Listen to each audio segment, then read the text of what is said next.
Sisiguraduhin ko, dalawa lang ang pupuntahan kung sino man ang gumawa nito. Kung hindi kulungan, kamatayan! Tama, kamatayan ang dapat nakahantungan ng baboy na gumawa nito! Kamatayan! Alam mo namang di ko magagawang pumatay, sir. Mapunta man ako sa lugar na yon dahil nais ko siyang tulungan. Baka nakakalimutan mo, makapangyarihan akong tao. Marami akong pera. Lahat ay kaya kong bilhin. Lahat ay kaya kong paikutin! Gaano ba kasakit sa isang ina ang makitil ang buhay ng kanyang pinakamamahal na anak? Ano nga ba ang magagawa niya para lang makamit ang hustisya? Handa ka bang ilagay sa mga kamay mo ang batas o ipaubayan na lamang ito sa mga alagad ng batas? Magandang araw po sa inyong lahat. Ito pong muli si Dark Shadow, ang inyong tagapagsalaysay. Ang kwento na inyong mapapakinggan ay hango sa totoong kwento ng buhay. Ngunit ang mga pangalan, lugar at pangyayari ay sadya naming binago upang mapangalagaan ang mga tauhang sangkot. Narito na po ang ating tula sa araw na ito.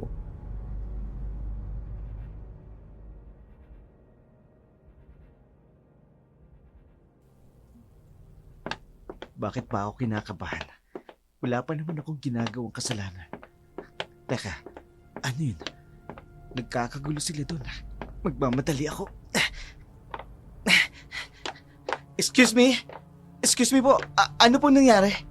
May babae sa gilid ng ilog. Ano ho? Nakilala niyo ba? Ay, tignan mo na lang. Kilala mo ba?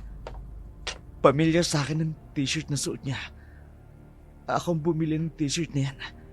Alam ko kung kanino ko binigay ang t-shirt na yan. Ay, tignan mo na. Hindi pa naglalakas loob na lumapit ang mga tao ay may natatakot. Lalo kong kinakabahan. Ay, tulungan yung may ihahon yung babae! Ay! Tulungan nyo na! Ay, bilisan ninyo! Hindi! Ay, kilala mo ba? Ang kaibigan ko, anak ni Aling Fe! Ay, Diyos ko! Ay, kawawa naman! Mainit pa ang katawan niya. Ay, pakiramdaman mo iho ang pulso. Tumitibok pa. Mukhang hindi pa nagtatagal na naitapon dito. Ay, sige na. Tulungan na ninyo. Tatawag ako ng ambulansya. Ay, tulungan ninyo na. Sige ho, tatawagin ko rin pamilya niya. Sino may gawa nito sa'yo? Iniwan ka na lang dito sa gilid ng sapa.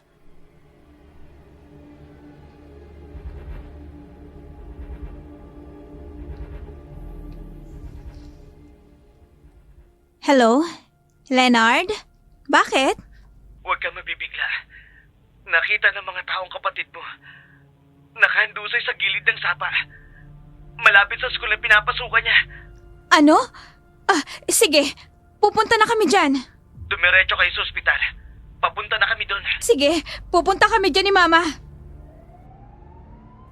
Nako, nandito na yung ambulansya. Tulungan nyo na. Madali kayo. Nagmamadali ang mga tao na tulungang maisakay si Sarah sa ambulansya. Nang maisakay ito, kaagad na pinaandar ng driver ang ambulansya. Awang-awa si Leonard sa kalagayan ng babae dahil kusot-kusot ang damit, may dugo sa maselang bahagi ng babae. Bakas ang panggagahasa rito. Maya-maya pa nakarating na sila sa ospital. Agad namang inagapan ng mga nurse ang babae. Ilang sandali pa dumating na rin ang mag-ina na Sarina at Fe. Paging Dr. Lund to the nurse's station. Anak ko, Sarah, gising na anak. Nandito na si Mama. Ma, ilang oras na tayo naghihintay dito. Hindi pa rin siya gumigising. Bunso, naririnig mo ba kami? Tita, magtiyaga lang po tayo. Sinabi naman po ng nurse na stable naman daw siya. Leonard, salamat at nakita mo siya. Hindi ko alam kung anong nangyari kung hindi mo siya nahanap. Oo nga. Salamat, Nard. Saan mo ba exactly nakita si Sarah? Kasi pauwi na ako galing trabaho. Tapos nakita ko may mga taong nakatingin sa tabi ng daan. Akala ko aksidente na kotse, pero nang lumapit ako, nakita ko si Sarah nakahiga doon sa may sapa sa gilid. Sobrang dumi ng damit niya. May dugo sa mukha at sa ibabang bahagi ng kanyang katawan. May dugo. Bakit may dugo ang anak ko? Hindi ko rin po alam, tita. Pero nung hinawakan ko siya, may pulso pa naman siya kaya agad akong tumawag ng ambulansya. Kagabi pa namin siya hinahanap. Hindi siya umuwi. Hindi rin sumasagot sa phone. Nag-alala na talaga ako. Kasi hindi naman siya ganyan. Palaging nagte-text yan kapag may pupuntahan. Oo nga po eh. Si Sarah mabait naman siya. Hindi niya dapat naranasan ng ganun. Good evening po. Family ni Sarah? Opo, Doc. Ako po ang nanay niya. Kumusta na po ang anak ko? Nakuha na po namin yung mga test results. Umupo muna ho kayo. May problema po ba, Doc? Well, based sa examination, may injury si Sarah na hindi normal sa isang aksidente. May signs ng assault. Assault? Anong ibig pong sabihin nun, Doktor? Ma'am, mukhang may nanakit sa kanya. At based sa physical evidence, may sexual assault na naganap. Ano po? Hindi. Sinong demonyong gagawa nito sa anak ko? Doc, sigurado po kayo? Ma'am, I'm sorry. Pero yun ang nakita namin sa examination. May rape kit din kaming ginawa para sa evidence. Hindi ako papayag na hindi magbayad ang may gawa nito sa kanya. Tita, umupo muna kayo. May isa pa pong problema. Yung CT scan niya. May swelling sa brain. Kaya hindi pa siya nagigising. Swelling? Gaano po kalala, Doc? Medyo malaki yung impact sa ulo niya. Kaya siya nasa coma ngayon. Pero nag-medicate na kami para bumaba yung swelling. Koma. Ibig sabihin, hindi siya makikising. Hindi naman po. May chance pa rin na gumising siya. Kailangan lang po natin maghintay. Bata pa naman siya. Malakas pa ang katawan niya. Gaano po katagal bago namin malaman kung... Hindi ko pa po masasabi exactly. Pero minomonitor namin siya. May mga test pa rin na ginagawa namin regularly. Gusto kong malaman kung sinong gumawa nito sa anak ko. Ma'am, naiintindihan ko po kayo. Inireport na rin namin sa police. May investigators na darating dito para sa case. Dok, anong pwede namin gawin para sa kanya ngayon? Manatili lang po kayong malapit sa kanya. Minsan, nakakatulong yung familiar voices. At mag-pray din po kayo. Hindi ko siya iiwan dito mag-isa. That's good po. Babalik po ako later pag i-check na po ulit siya. Kung meron pong emergency, tumawag lang po kayo sa nurse. Salamat po, Doc. Walang anuman po. Nakakapagpuyos ng damdamin ang sinapit ng kapatid mo.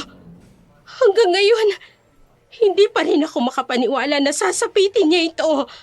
Ang bait-bait ng kapatid mo. Kawawa naman siya. Hayaan niyo po. Bukod sa mga pulis, gagawa din ako ng paraan para maagang malutas ang problemang ito. Sana'y gumising ng kapatid mo para siya nang makapagsabi kung sino ang hayop na gumawa nito sa kanya. Kawawa naman ang kapatid ko. Kalunos-lunos ang sinapit niya sa kamay ng mga debonyong gumawa nito sa kanya. Tutulong po ako para matukoy ang gumawa nito sa kaibigan ko. Oras na malaman ko kung sino ang gumawa nito sa kapatid mo, sisingilin ko siya ng mahal. Kabata-bata pa ng kapatid mo para sapitin ito. Hindi ko kaya, anak. Hindi ko kayang tingnan na lang siya ng ganyan. Parang gustong sumabog ng puso ko. Ang sakit-sakit ng sinapit niya. Ang sakit-sakit para sa akin. Papatayin ko ang gumawa nito sa kapatid mo. Igaganti ko siya. Igaganti ko siya! Kapansin-pansin ang kakaibang kilos ni Aling Fe sa ospital habang tinitingnan ang kalunos-lunos na sinapit ng kanyang bunsong anak. Baka sa katawan nito ang paghihirap bago pinagtangka ang patayin. Kaya galit at puot ang nasa puso nito sa lumapastangan sa kanyang anak. Pagkatapos ng oras ng pagdalaw, nagboluntaryo namang magpaiwan si Leonard para bantayan ang kanyang kaibigan. Kaagad namang umuwi ang mag-ina sa kanila. Halos tuliro ang isip ng ina sa sinapit ng anak. Ma, kumain na po muna kayo. Kanina pa po kayo di kumakain. Mauna ka na, anak. Wala pa akong ganang kumain. Pero ma, magugutom kayo. Kailangan nating magpalakas. Hindi pwedeng papatay-patay tayo. Kailangan tayo ni Sarah. Hindi natin maipaghihiganti ang kapatid ko kung panghihinaan tayo ng loob. Ako lang ang gaganti. Ano? Kung meron mang kikilos para iganti ang kapatid mo, ako lang yun. Ako lang ang kikilos. Anong binabalak mo, ma? Basta hayaan mo muna akong makapag-isip. Pero ma, ako ang kinakabahan sa binabalak nyo. Mamaya, ano pang mangyari sa inyo? Hindi pwedeng kumilos kang mag-isa.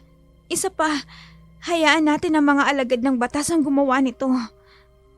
Ma, ayokong mapahamak din kayo katulad ni Sarah. Kaya kung maaari ho, kung ano man po ang binabalak nyo, sabihin niyo po sa akin. Magtulungan na lang tayo. Makipagtulungan tayo sa mga otoridad.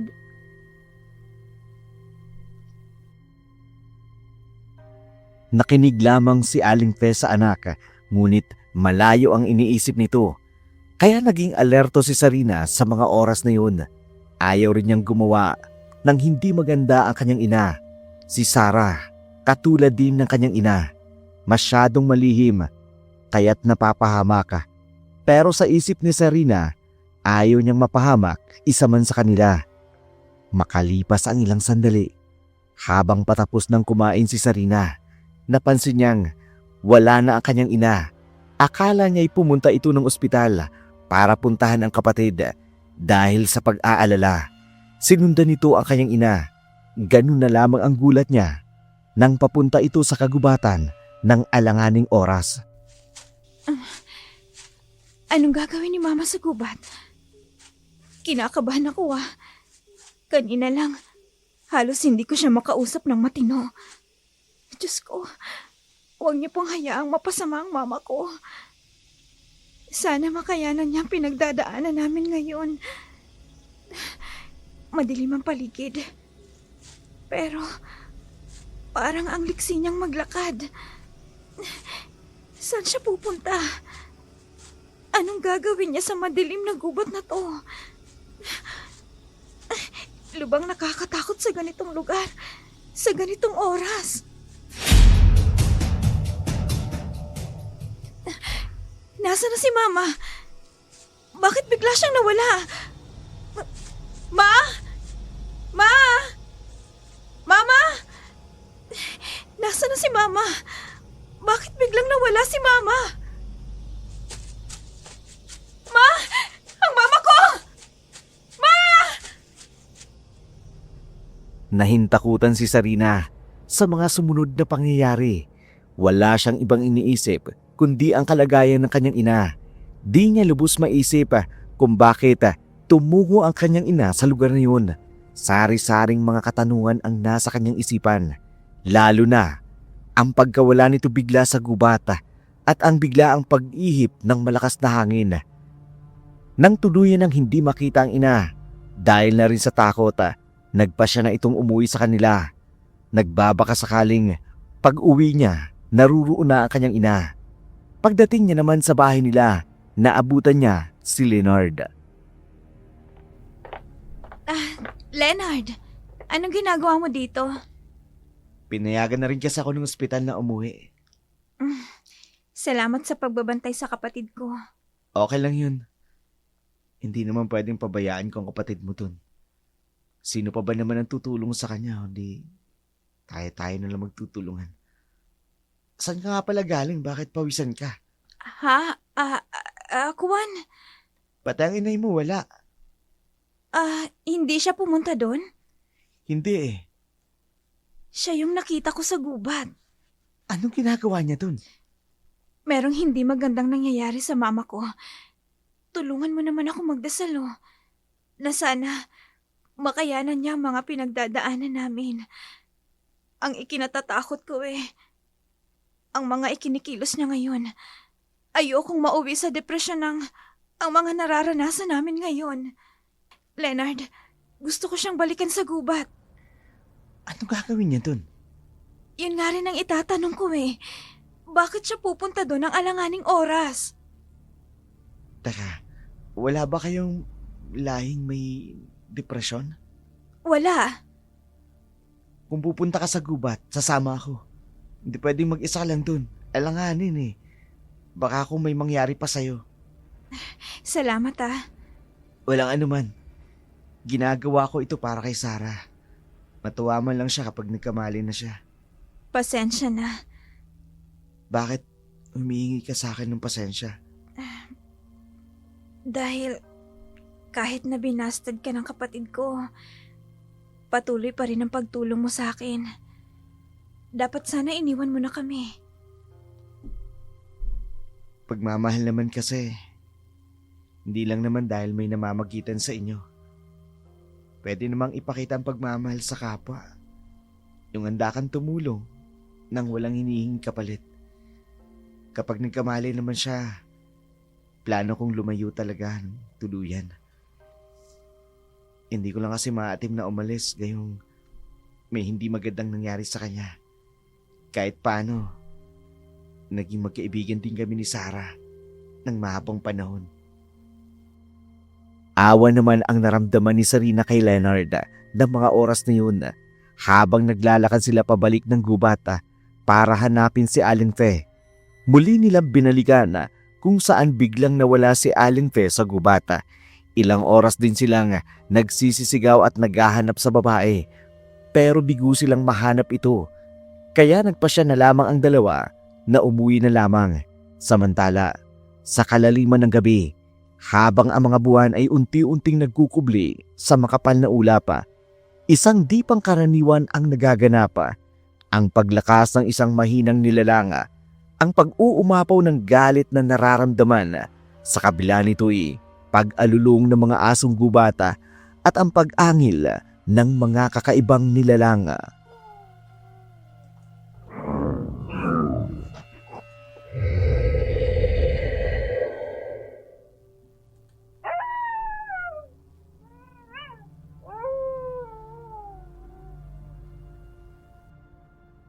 Sa isang sulok ng paaralan, tahimik na naglalakad ang isang babaeng naka-hoodie na itim.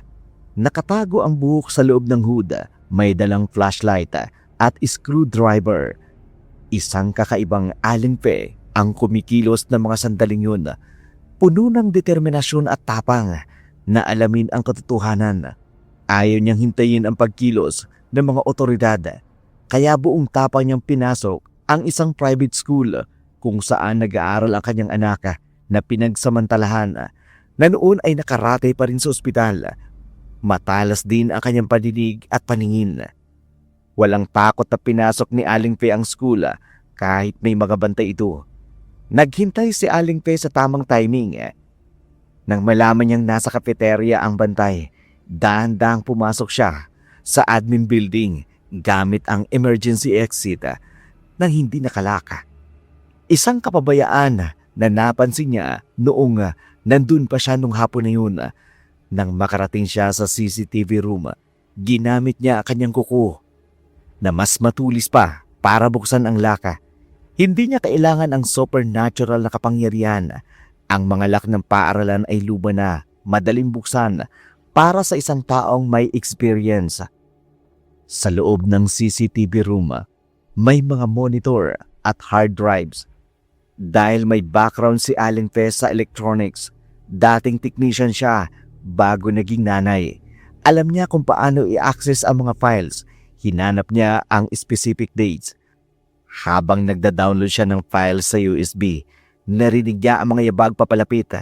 Mabilis niyang itinago ang USB at nagtago sa likod ng kabineta.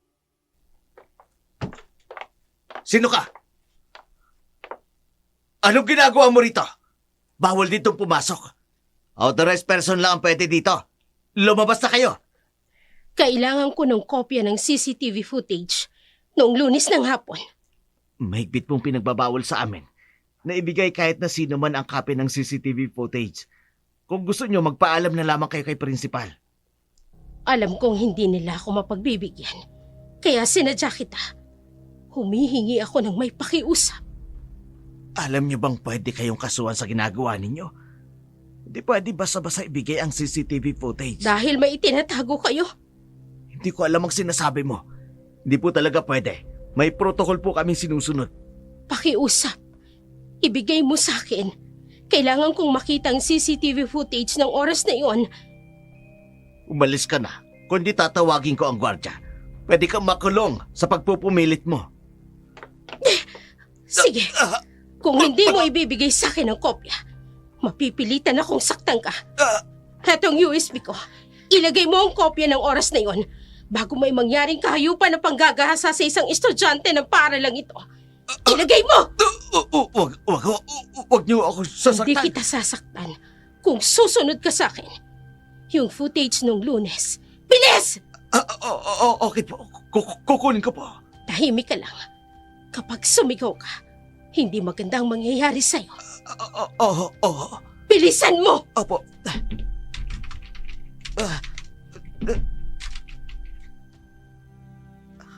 Kaano-ano kayo ng ginasa? Hindi na mahalagang malaman mo. Bilisan mo na lang! Opo. Eto na ho. USB na may copy nung footage nung Monday. Kapag nagsumbong ka kahit kanino, babalikan kita. Nakita mo kung gaano ako kabilis kumilos. Alam ko rin kung saan ka nakatira. Idadamay ko ang pamilya mo. Kung makikialam ka sa kasong ito, kaya itiko mo ang bibig mo. Opo. Ay, sino babaeng yun? Bakit ang bilis at ang lakas niyang kumilos Paano kapag nalaman ni principal ang nangyari? Ay, siguradong matatanggal ako sa trabaho. Baka pati ako madawit sa kasong ito. Ay, buisit. Bakit kasi dito pa ito nangyari? Bakit dito pa sa paaralan namin? Gulong-gulo ang bantay na may hawak ng CCTV footage ng mga pangyayari bago ang nangyaring panggagahasa. Hindi niya namukhaan ng babaeng kumuha ng CCTV footage, pero malakas ang kutob niya mula sa pamilya ng ginahasang si Sarah nang galing ang babaeng kumuha ng CCTV footage. Samantala, umuwi naman si Aling Fe ng alanganing oras ng madaling araw.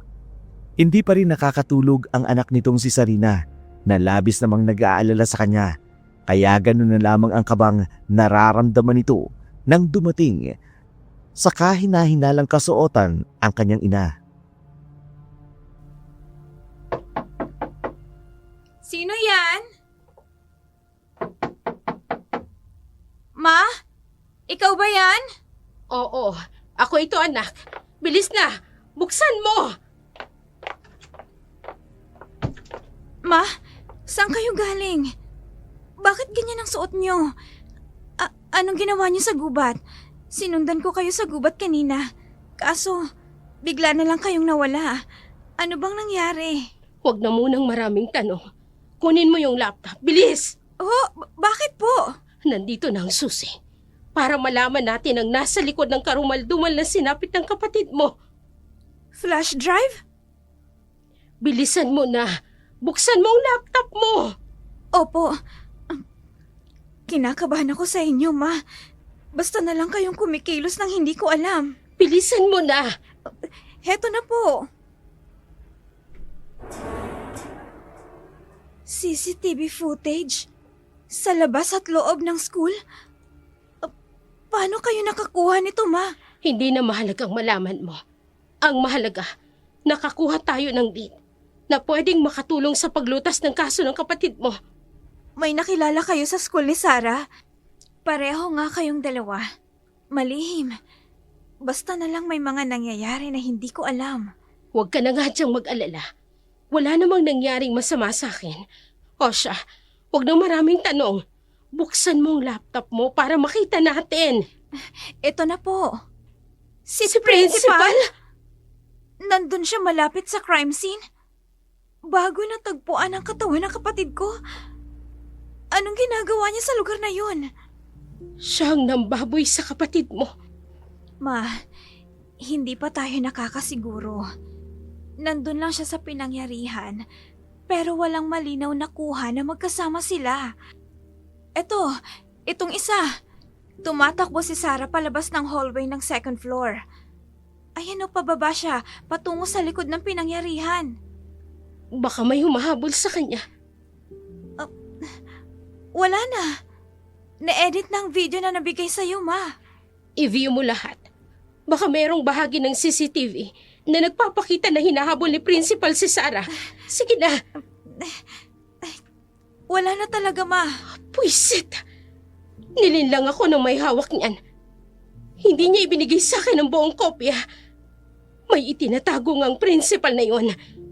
Pero magagamit ko pa rin ito para makasuhan natin ang principal. Malakas ang kutob ko. May kinalaman siya sa nangyari sa kapatid mo. Buong akala ko, mabuting tao siya. At oras na mapatunayan na siya nga ang may gawa nito kay Sarah. Hindi ko rin palalampasin na nangyari. Magbabayad siya kung siya nga ang salarin sa paghahali sa kapatid ko. Magbabayad ang principal na yan. Kaya lang, hindi natin pwedeng ilagay sa kamay ang batas. Ito turn over natin sa mga pulis ang ebidensyang ito, Ma, para makatulong sa paglutas ng kaso. Mag-iwan ka ng kopya natin. Opo. Ma, pakiusap ho. Habang walang malinaw na ebidensya, huwag ho kayong gagawa ng anumang hakbang na ikasisira ng kaso. Kailangan kong hinay-hinay. Kung sakali mang may binabala kayo, sabihin niyo ho sa akin. Hindi pwedeng mag-isa lang kayo nakikilos. Sarina, May ipapangako niyo ba sa akin? Ma, sige. Ayoko na kasing mapahama ka pa. Katulad ng kapatid mo. Kaya naisip kong mag-isa na lang akong kikilos. Para wala nang masaktan at mapahamak. ganun din ho ang nararamdaman ko para sa inyo. Ayoko ring mapahama kayo. Natatakot din ako sa maaaring mangyari sa inyo, Ma. Kaya please, magkasama nating haharapin ang kaso na to. Anak niyo rin ako. At may pakialam ako sa sinapit ng kapatid ko. Nagpahinga na ang dalawa dahil madaling araw na ng mga sandaling yun. Hindi na rin kinulit pa ni Sarina ang ina sa nangyari sa gubata at sa pagkakuha nito ng CCTV footage dahil alam niyang hindi naman magbibigay ng kahit konting detalye ang kanyang ina sa mga nangyayari. Kaya nagsawalang kibo na lamang siya. Nang makabawi na ng lakas, nagpa siya ang mag-ina. Nadali na sa mga pulis ang nakuha nilang ebidensya. Pagdating na mag-ina sa police station, agad nilang ipinakita ang USB sa inspektor. Matapos panoorin ang footage, nakita ng inspektor si principal sa pinangyarihan. Agad siyang nag-dispatch ng team para sa questioning. Agad din namang nagtungo ang mga pulis sa bahay ng principal para sagutin ang mga katanungan, lalo na sa nakita niya sa CCTV. Inspektor, anong kailangan ninyo? Mr. Anastasio, nandito kami para sa ilang katanungan tungkol sa kaso ni Sarah. Yung estudyanteng natagpuan sa sapa sa likod ng school ninyo. Bakit naman ako? Wala naman akong kinalaman sa nangyari sa kanya. Pwede po bang pumasok kami para pag-usapan to ng maayos? Sige, pumasok kayo. Maupo kayo. Salamat po. Mr. Anastasio, nakita po namin sa CCTV footage na kayo ang huling nakausap ni Sarah ng hapon bago siya mawala ng mga sumunod na araw. Ano pong pag-uusapan ninyo? Kasi naman, Inspector, hindi ko rin alam kung bakit ako nandito sa CCTV kasi tinawagan ako ni Sarah nung gabi na yun. Anong oras po siya tumawag? Mga 7:30 p.m. Sabi niya nasa school daw siya at may kailangan kukunin sa classroom kaya nag-alala ako kasi gabi na at delikato. Tapos, ano pong ginawa ninyo? Pupunta ako sa school para tingnan kung okay lang siya. Kasi bilang principal, responsibilidad ko ang safety ng mga estudyante. Lalo na kung gabi na. Nakita niyo po ba siya nung pumunta kayo? Wala na siya nung nakarating ako. Akala ko umuwi na siya kaya hindi na ako nagpursige. Sana nga pala hinanap ko siya. Bakit mo naman tatawagan ng isang estudyante ng gabi? Hindi po ako ang tumawag sa kanya, Mrs. Siya po ang tumawag sa akin. May phone record ako kung gusto niyong tingnan. Pwede po bang makita yung call logs ninyo? Eto po, Inspector. Makikita niyo dito. Incoming call from Sarah. 7:32 p.m. Ma, Alam kong hindi siya nagsasabi ng totoo. Alam kong nagsisinungaling siya. Bakit hindi mo nalang sinabi agad yan sa amin?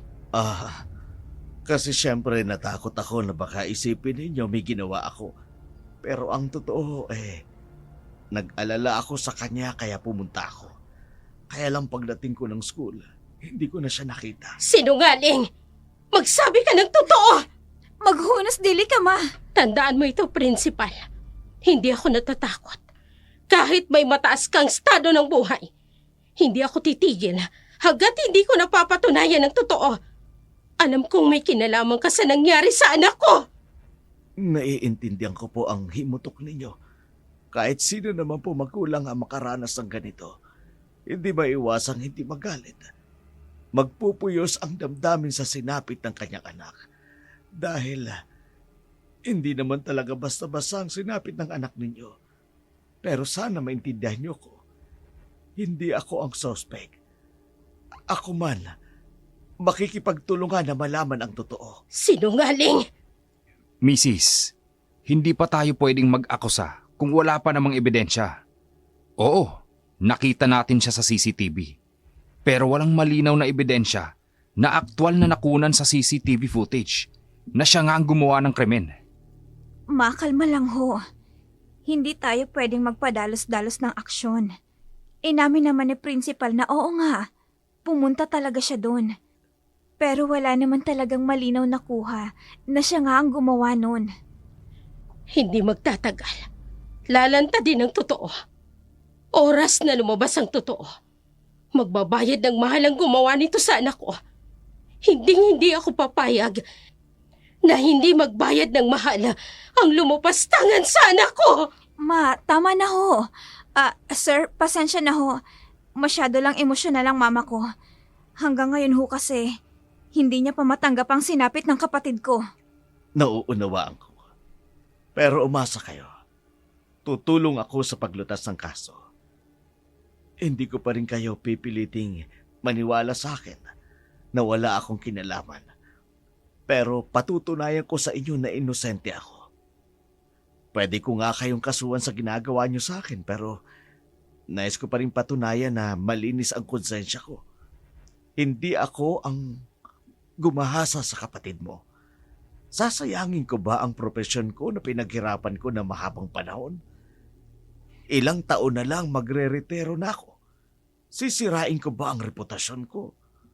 Tsaka anong dahilan ko para gawin yon? Hindi na nakainig pa si Sarina at Pe sa mga sinabi ng prinsipal. Kaya malungkot silang umalis ng lugar na yun. Nagtungo sila sa ospital para kumustahin ang kalagayan ng anak nitong si Sarah na kasalukuyan pa rin comatose na mga oras na yun. Nagpaiwan si Sarina sa ospital para bantayan ang bunso niyang kapatid para kapag nagising ito, maitatanong niya agad kung sino ang salarin ng pagtatangka sa kanyang buhay. Si Aling Fe naman sa halip na umuwi, pumunta ito sa bahay ng prinsipal para personal na kausapin kahit na alanganing oras ng gabi. Gulat na gulat naman ang prinsipal sa pagbubukas ng gate nila.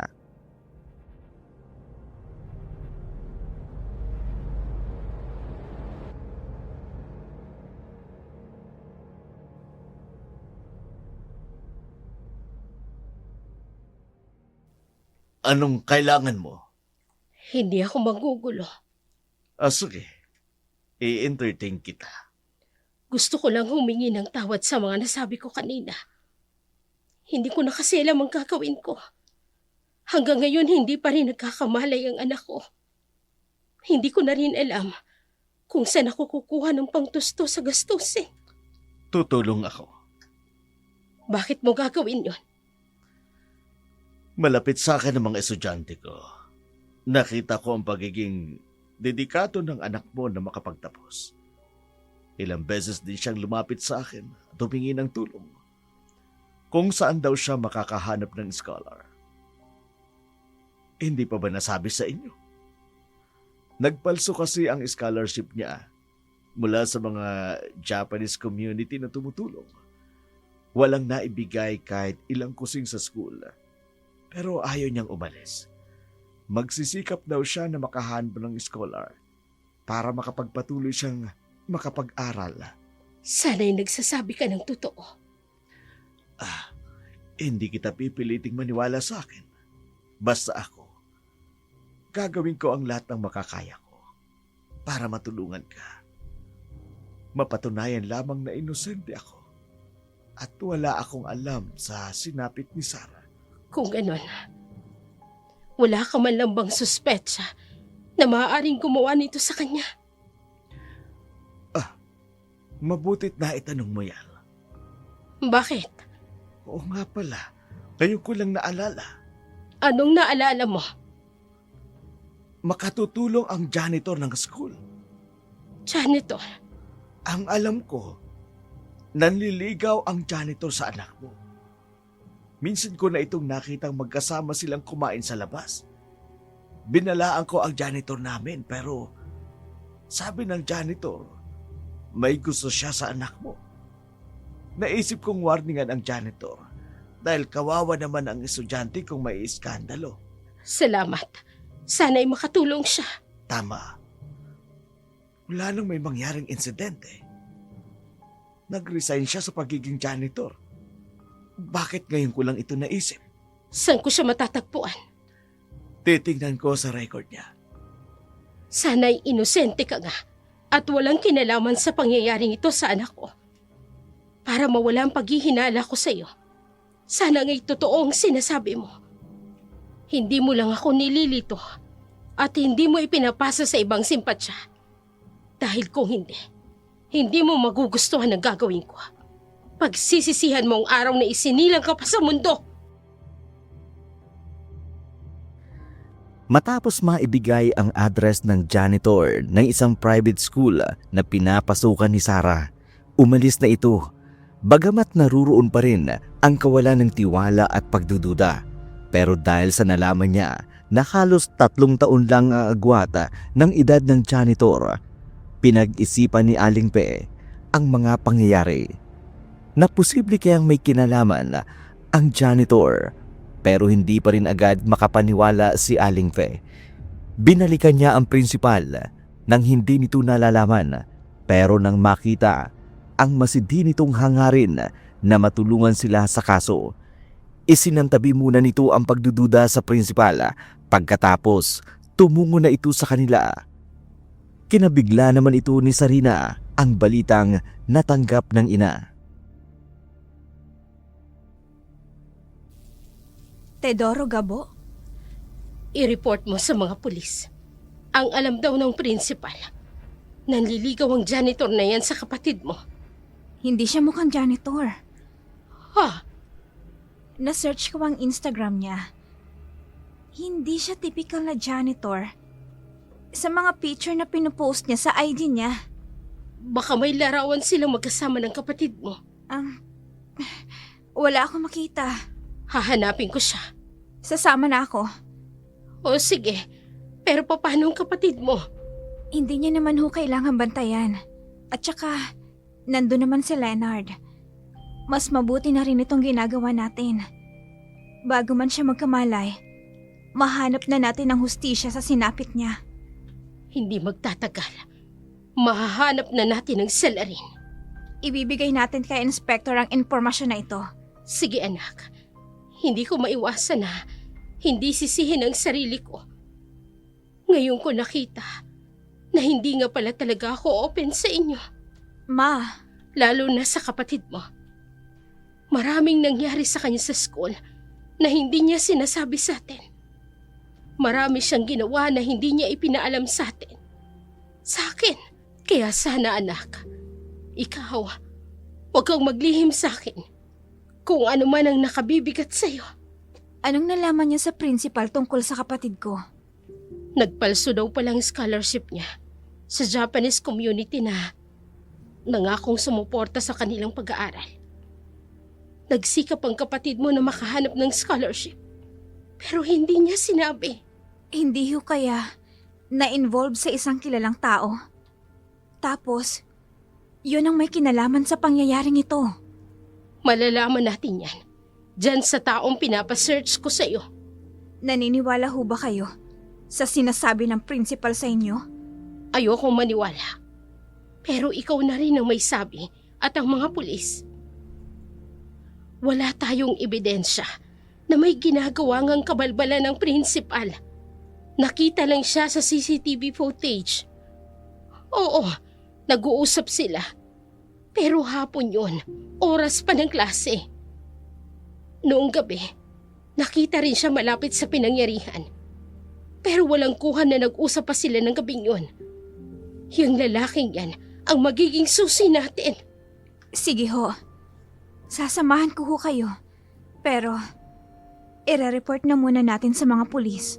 Sige, Pero ma, tingnan niyo ho oh. Wala namang kaduda-duda sa janitor. meron. Ano ho? Nag-resign siya. Matapos matagpuan ang katawan ng kapatid mo sa ilog. Sa likod ng school. Nag-resign? Oo. Kaya naisip ko, maaaring nagsasabi ng totoong principal. Pero oras na nagkamali siya, babalikan ko siya. Babalikan ko siya. Nag-umapaw ang galit na nararamdaman ng dalawa at ang matinding hangarin na mahanap ang hustisya sa sinapit ng kanilang kapamilya habang porsigido sila na mahanap ang dating janitor ng eskwelahan. Sa kabilang banda naman, pilit na itinatago at inililihis ang ebidensya sa mga nangyayari. Bakit hindi mo sinabi sa akin na nanggaling sila dito? Natakot po ako si Sir Hindi ko alam kung anong gagawin ko. Di magtatagal.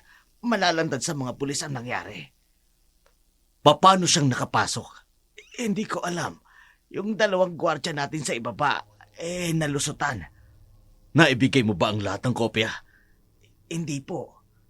Paano? Yung edited na po. Hindi ko na po ipinakita yung pag-uusap nyo ni... Tama na. Sige po. Sirain mo ang hard drive.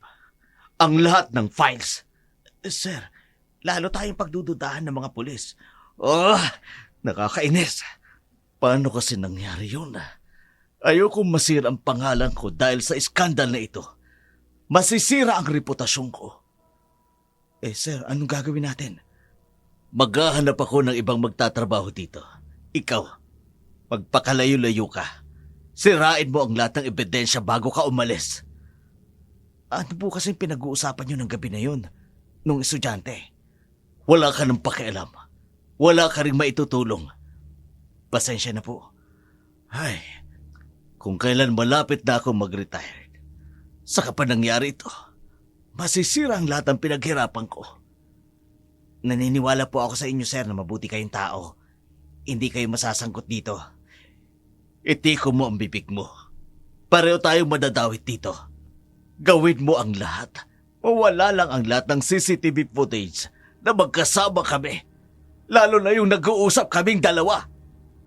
Sinunod nga naman ng tauhan ng pribadong paaralan ang sinabi ng prinsipal, maging ito man ay natatakot sa maaari niyang kasapitan, kaya sinunod niya na lamang ang mungkahi ng prinsipal na magpakalayo-layo. Samantala, kinabukasan, matapos ma-report sa mga pulis ang dagdag na lead tungkol sa kaso, nagtungo si Aling Fe sa lugar na nilipatan ng dating janitor. Ganun na lamang ang gulat nila nang makita itong nasa maayos na kasuotan at desente kung manamit. Sino kayo? Anong kailangan nyo? Ako ang ina ni Sarah.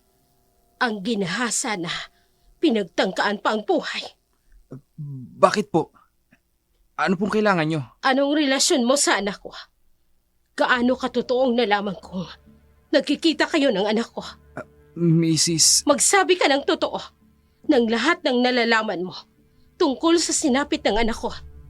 Kung ayaw mong sayo ko ibunto ng galit ko, hindi ko paliligtasin ang gumawa ng kalapastanganan sa aking anak. Wala po akong alam. Bakit kayo nagkikita ng anak ko? Ma'am, Umamin ka! Magsabi ka ng totoo! nagsasabi po ako ng totoo. Wala akong alam sa nangyari sa kanya. Bakit umuwi ka ng madaling araw noong may nangyari sa anak ko? Saan ka galing? Anong ginawa mo? Kung may alam ka, sabihin mo na para maibsan ang galit ko.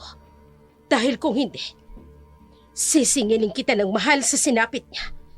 Mas matindi pa sa sinapit ng anak ko. Ha? Paanong... Bago pa man kita puntahan, may tinanong na ako na nakakaalam ng araw na iyon. Bakit ganun? Mahirap na nga kami. Ididiin pa kami. Kung buhay lang sana ang anak nyo, hindi niya gugustuhin mangyari to. Anong alam mo tungkol sa anak ko? Wala ho kung alam sa nangyari sa kanya. Maging ako man, hindi ko nagustuhan ng sinapit niya. Sabihin mo ng totoo. Sinong nagsabi sa inyo na idawit ako sa kaso ng anak nyo? Hindi na mahalagang malaman mo pa. Ang gusto ko lang malaman ng totoo. Kung sino ang gumawa ng kahayupan sa anak ko. Si Principal. Sinong gumahasa sa anak ko at nagtangka sa buhay niya. Bakit ho hindi nyo tanongin ng Principal kung ano ang magiging motibo ko? Kung gagawin ko man yun. Hinding-hindi ko magagawa yun sa anak nyo. Kahit kailan, hindi ko siya magagawang saktan. Bakit nararamdaman ko ang kaba mo? Maniwala ho kayo.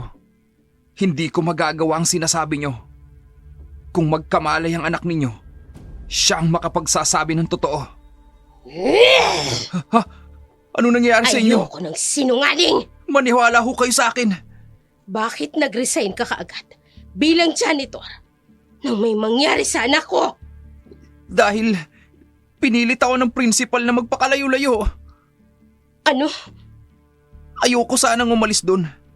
Dahil gusto ko sanang malaman ng totoo. Pinilit kanyang mag-resign? Opo. Demonyo siya. Kung sino ang gumawa ng kasalanan, siya ang gumagawa ng paraan para mailihis ang lahat. Anong alam mo tungkol sa anak ko at sa principal? May gusto ang principal sa anak nyo. Kung may gusto siya, bakit niya papatayin? Hindi ko alam kung siyang pumatay at kung bakit niya pinatay. Kinahasa ang anak ko at pinagtangka ang patayin. Mabuti na lang, hindi siya natuluyan. Ha? Buhay siya? Oo, pero comatose siya. Oras na magising ang anak ko, walang makaliligtas sa akin. Maniningil ako ng mas mahal sa sinapit ng anak ko. Mas matindi sa sinapit niya ang gagawin ko. Oras na malaman ko kung sinong demonyo may gawa nito sa kanya. Tutulong ako sa kasong ito. Kung tutulong ka, sabihin mo na lang sa akin kung anong nalalaman mo. Nagtuturoan kayo ng principal. Itinuturo ka niya at itinuturo mo rin siya. Kaya sabihin mo na sa akin kung anong alam mo. Baka mapatawad pa kita. Pero kung matutuklasan ko mismo sa sarili ko, tila mo lang ang walang latay. Nagsasabi ako ng totoo. Kung ganon, saan ka galing noong madaling araw na umuwi ka? Ang totoo po niyan, laging kami po ng anak nyo. Inilihim lang namin dahil kay principal. Lagi na kasing nakasunod sa amin si principal eh. Umuwi ako ng madaling araw dahil naglasing ako. Nakipag-break kasi sa akin si Sarah. 2 araw bago nangyari yung pagtatangka sa buhay niya.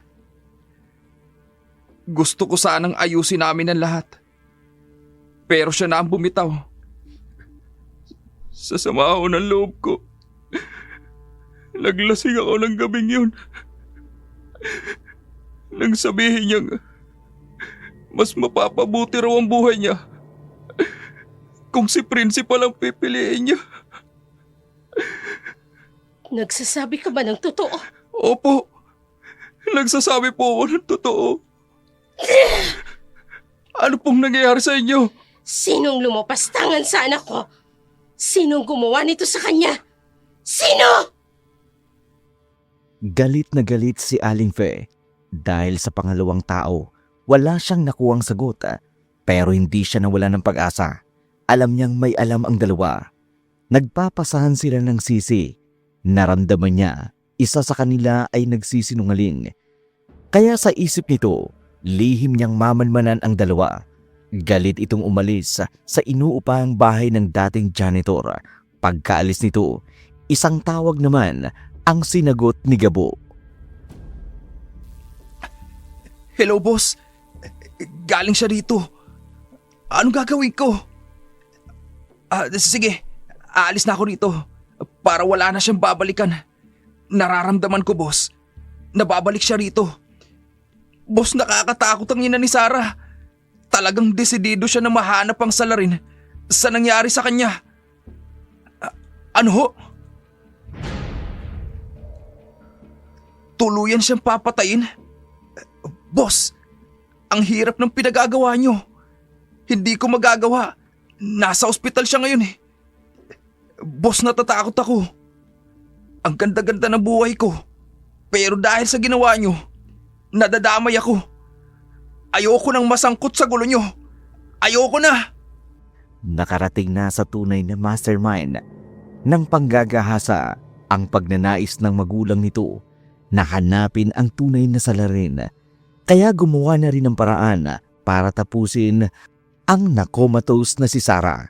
Sa kabilang dako naman, dahil sa mga nangyari, hindi mapigilan ni Aling Pe ang kakaibang nangyayari sa kanya, ang tuluyang pag-atake ng pagiging aswang sa kanya dahil malapit ng magkabilugan ng buwan, ang lihim na matagal nang itinatago, tuluyan nang malalantad. Kanina pa ang ingay ng mga manok sa labas. Pakonti pa naman ang manok namin. Hindi ko alam kung bakit nauubos. Lagi na lang nababawasan. Kahit marami ang manok namin, alam ko pa rin kung kulang o hindi ang mga manok. Ano yun? May tao sa likod bahay? Ma? Kayo bang nandyan sa labas? Sino kayo? Bakit yung kinakain ng mga alaga naming manok? Sino kayo? Diyos ko! Diyos ko! Gulat na gulat si Sarina sa kanyang nakita. Isang aswang na hayok sa laman ang kanyang nakita sa likod ng kanilang bahay. Madali naman itong nakaalis bago pa man dumating si Leonard. Natakot din ito nang marinig ang sigaw ni Sarina. Narinig kong sumigaw ka kaya tumungo ako rito. Nakakatakot ang itsura nung nakita ko. Anong nakita mo?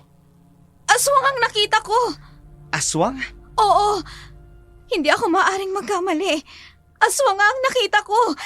Sila yung kumakain ng mga alaga manok namin ni Mama. Kalma. Daan-daan lang. Sige. Kasi, nung nakaraang 1 linggo, napansin ko nagkakandawalaan ng mga manok namin. At kanina, kitang-kita ko, aswang ang kumakain ng mga manok namin. Kung ganon, delikado dito sa inyo. Bakit nagkaroon ng aswang dito? Hindi kaya ang nangyari kay Sarah, kagagawan din ng aswang? Kaya lang nung makita ko yung katawan niya, wala namang bakas ng kalmot ang aswang. Maliban sa mga pasa niya sa katawan. Walang kinalaman ng aswang sa nangyari sa kapatid ko. Pero kanina, aswang talaga yung nakita ko. Tara na sa loob ninyo. Baka bumalik yung aswang na sinasabi ninyo. Sige, tara na. Hindi talaga ako makapaniwala sa nakita ko. Hindi ko alam kung maniniwala ako sa'yo pero lamang ikaw ang nagsabi. Maniniwala na ako. Siya nga pala, kaya ako naparito. Dahil sa kalagayan ni Sarah. Kanina kasi, napansin kong gumalaw yung kamay niya. Baka tuluyan na siyang magising. Sana nga magising na ang kapatid ko. Nasaan nga pala ang nanay mo? Umalis kanina. Iniwan nga ako eh. Ang usapan namin, magkasama kami nga alis kanina. Pero pagising ko kaninang umaga, umalis na siya.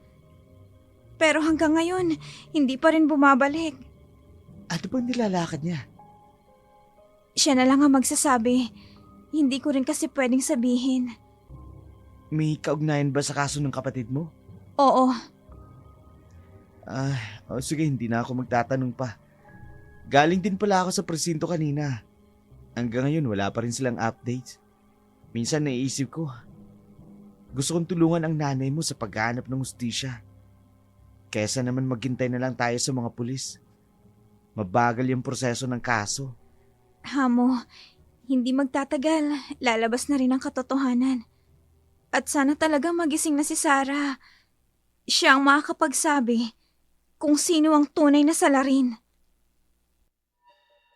Habang nag-uusap ang dalawa, si Fe naman kumikilos na mag-isa matapos ang nakagugulat na mga nalaman kay Gibo. Hindi mapakali si Aling Fe. Ang mga sinabi ng dating janitor, tuloy-tuloy na umiikot sa kanyang isipan. Kaya sa kabila ng pagtutol ni Sarina, nagpasya siyang bumalik kay Principal Anastasio upang harapin at tanungin ang buong katotohanan. Nagbalik ka. Kumusta ang pag-uusap ninyo ng janitor? Sa nakikita ko, isa sa inyo ang nagsisinungaling. Ipinapasa ang sisi sa iba para mapagtakpan ang kanyang kasalanan. Kala ko tapos na ang pag-uusap natin tungkol sa bagay na yan. May bago akong nalaman na kailangan mong linawin. Pumasok ka muna sa loob. Maupo ka muna. Ipaghahanda kita ng makakain. Hindi na kailangan. Sige, umupo ka muna. Ano ang sinabi niya sa'yo? Marami. Pero ang pinaka-importante, sinabi niya na may gusto ka sa anak ko. Na ikaw ang dahilan kung bakit sila na-break. Napipiliin daw ng anak ko ikaw kesa sa kanya. Ano? Hindi totoo yan. Sinungaling si Gabo. Bakit ka maniniwala sa taong yon? Ako pa talaga ang ididiin niya. Gaano katotoong sinasabi niya? Walang katotohanan ang sinasabi niya. Ako ang tumutulong sa anak ninyo para magkaroon ng scholar. Bakit mo siya pinilit na mag-resign? Yan ba talaga ang sinabi niya sa'yo? Kaya nga ako naririto para marinig ang panig mo. Totoo bang sinasabi niya? Hindi. Walang katotohanan ang sinasabi ni Gabo. Siya ang may problema. Siya ang obses sa anak mo. Kaya siguro ginagawa niya ngayon. Itinuturo niya sa iba ang kasalanan niya. Pero bakit mo siya pinilit na mag-resign? Hindi ko siya pinilit. Kasi nakikita ko, hindi appropriate ang relasyon nila. Principal ako. Responsable ako sa welfare ng mga estudyante. O kaya naman, ayaw mo may testigo sa ginawa mo kay Sarah? Wala akong ginawa sa anak mo. Bakit mo ba ako pinagbibintangan? Nagsasabi ako ng totoo. Ang tanging tungkulin ko lang protektahan ang mga estudyante ko. My God! Tumanda na ako sa profesyon ko. Tapos gagawa pa ako ng kalokohan. Anong klaseng relasyon meron kayo ng anak ko? Wala. Walang relasyon. Bakit hindi mo maintindihan? Ayon sa Magna Carta ng mga tagapagturo, nagtatakda ng malinaw na hangganan sa pagitan ng mga educator at estudyante. Profesional na tungkulin ko ang pag-aalaga sa kanila bilang prinsipal. Oy, bakit ka ganyan? Sinungaling ka! Okay ka lang ba? Alam mo ba ang sakit-sakit para sa isang ina na makita ang anak niyang duguan? Basag ang katawan dahil sa demonyong tulad mo! Alam mo, Mrs., kung tutusin pwede kitang kasuhan sa ginagawa mo sa akin. Pinararatangan mo kung walang sapat na basyan ang pagpasok mo sa bahay ko. Pero hindi ko gagawin yon. Dahil nais ko pa rin tulungan kayo. Estudyante pa rin namin ang anak mo. May pananagutan pa rin kami sa kanya. Kung hindi ikaw, sino? Sino ang demonyong gumawa nun sa anak ko? Nakikipagtulungan na ako sa mga otoridad. Bakit hindi mo na lang hintayin ang pagkilos nila? Sila ang higit na mas makatutulong sa atin sa ikadadali ng kaso ng anak mo. Hindi ako maghihintay na lang. Hindi ko maatim na maghintay na lang samantalang nagdurusa ang anak ko sa sinapit niya. Samantalang buhay ang gumawa nito sa kanya. Buhay pa naman ang anak ninyo. Oo, buhay pa. Pero walang kasiguraduhan kung magigising pa siya. Kung ikaw ang nasa kalagayan ko, magagawa mo rin bang manahimik at maghintay na lang kung kailan kikilos ang mga pulis? Hindi ko kayang tiisin ang anak ko. Hindi ako titigil hanggat hindi ko na ipaghihiganti ang anak ko. Kaya ikaw, huling pakiusap ko. Kung ano man ang nalalaman mo, sabihin mo na sa akin. Dahil kapag umabot sa hangganan, sa suktulan ng galit ko, at napatunayan ko na may alam ka, pagsisisihan mo ang araw na isinilang ka pa sa mundo! Hindi siya pangkaraniwang tao. Bakas na bakas sa kanyang mukha ang matinding galit. Hindi ako papayag na masira ang retirement ko. Kailangan kong pakilusin ang taong tatapos nito. Hello! Linisin mo na ang lahat ng kalat. Ayoko masira ang pangalan ko dahil lang sa kaso na ito. Tarantang kinakabahan na kinausap ni Principal Anastasio ang kausap nito sa telepono habang nanginginig ang mga kamay hawak ang cellphone. Isa lang ang nasa isip niya, ayaw niyang masira ang kanyang reputasyon na matagal niyang inalagaan. Kaya kahit anong paraan gagawin niya, magkaroon lamang siya ng malinis na exit sa serbisyo. Samantala, sa ospital naman, tuwa at kagalakan ang naramdaman ni Sarah nang magkamalay na ang kanyang kapatid. Ngunit pilit itong magsalita at hindi maintindihan ang mga sinasabi. Sarah!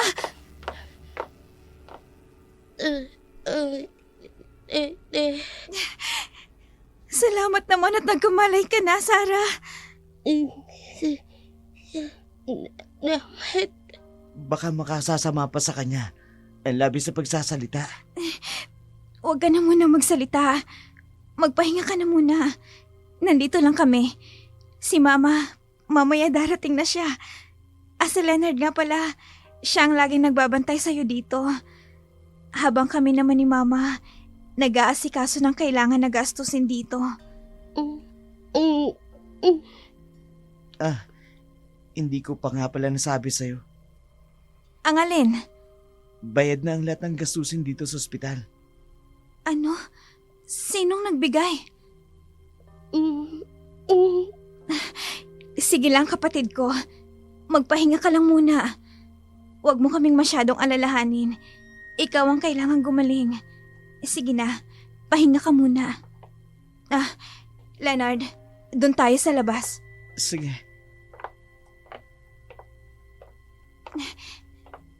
Ano ba yung sinasabi mong bayad na lahat ng bayarin? Oo, pati yung mga gamot, nabili na lahat. Sinong nagbayad? Sinong tumutulong kay Sarah? Hindi ko nga rin alam eh. Tinanong ko na rin sa billing section ng ospital. Hindi daw nila kilala. Meron daw talagang pilantropo sa ospital na tumutulong sa mga kapuspalad.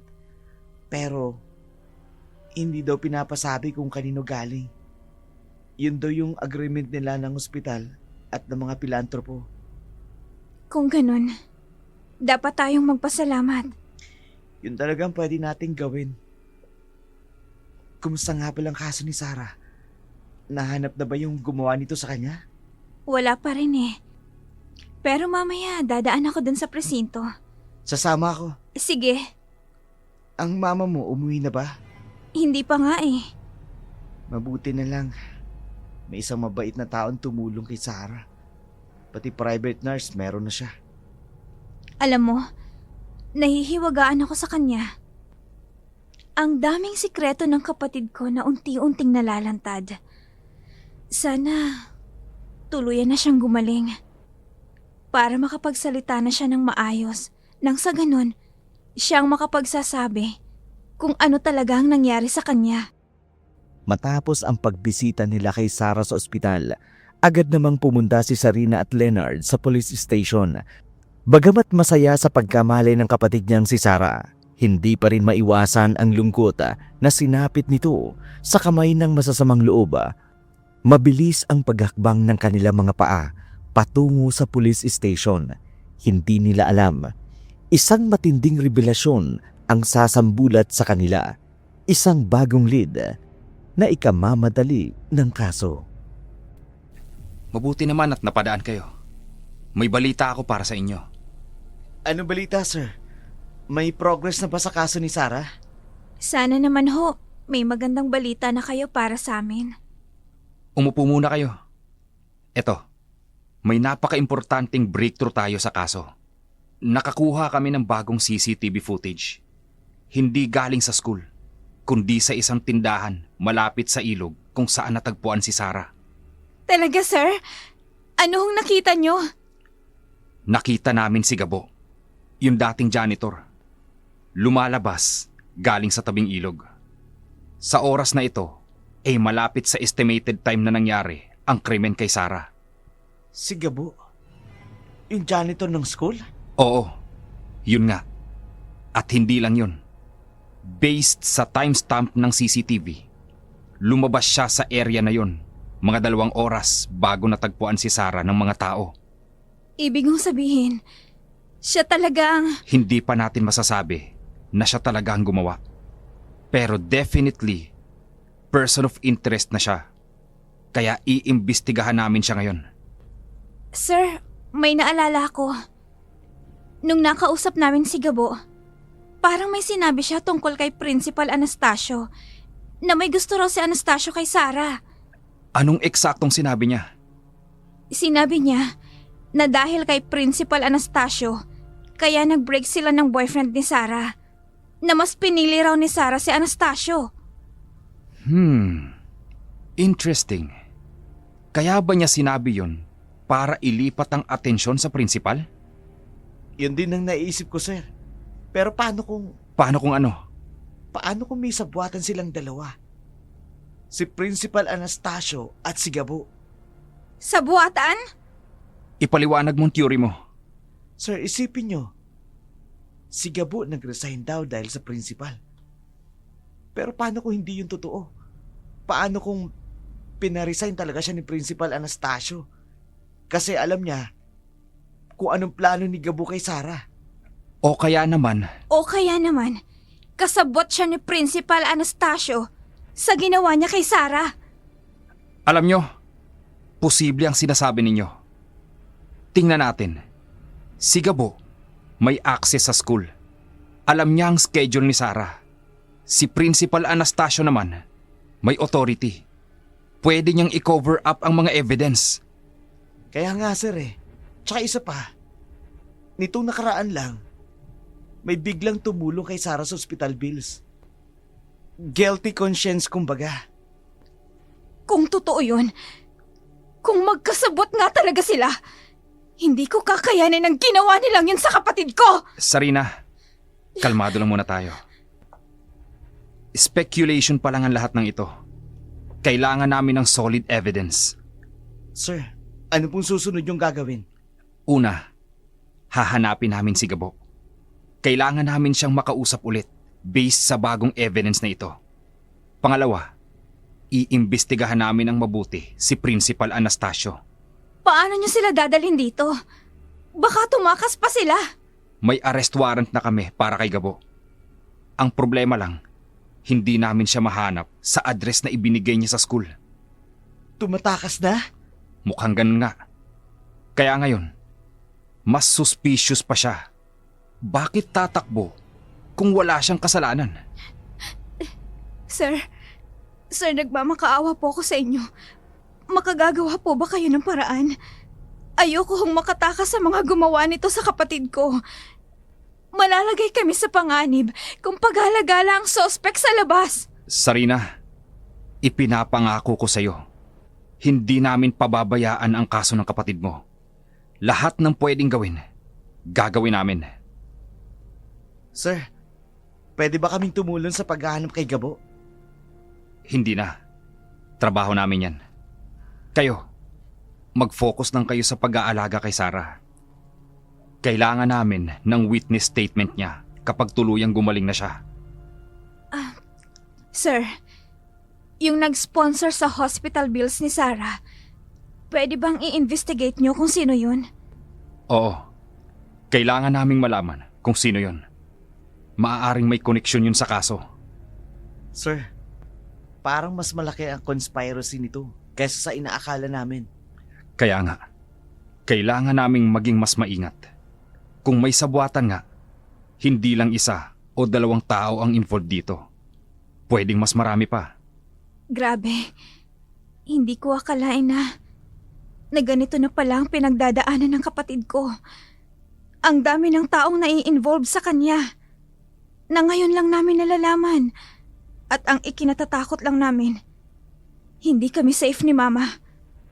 Mag-iingat kayo. Huwag kayong mag-iisa, lalo na sa gabi. At kung may mapansin kayong kakaiba, tawagan niyo agad ako.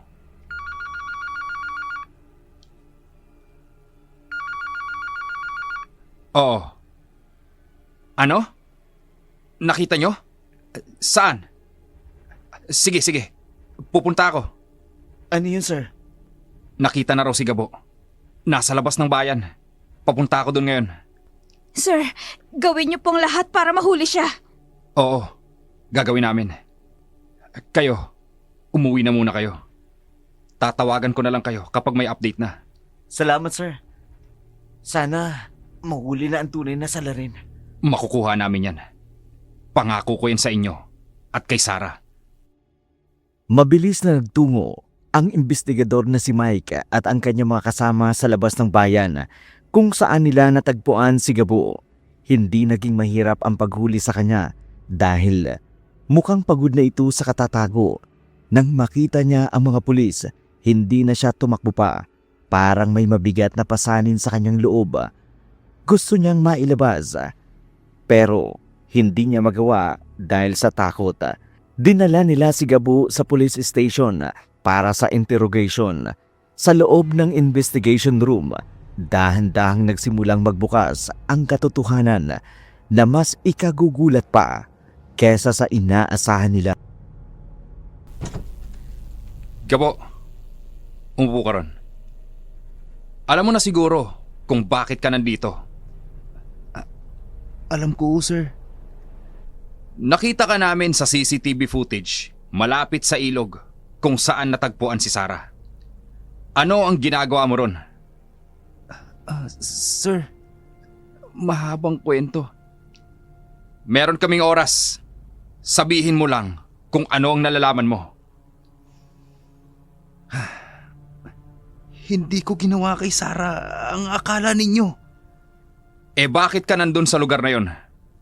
Bakit ka tumakas? Sir, takot ho ako eh. Takot ho ako. Hindi niyo ako paniwalaan. Magtiwala ka. Sabihin mo lang ang totoo.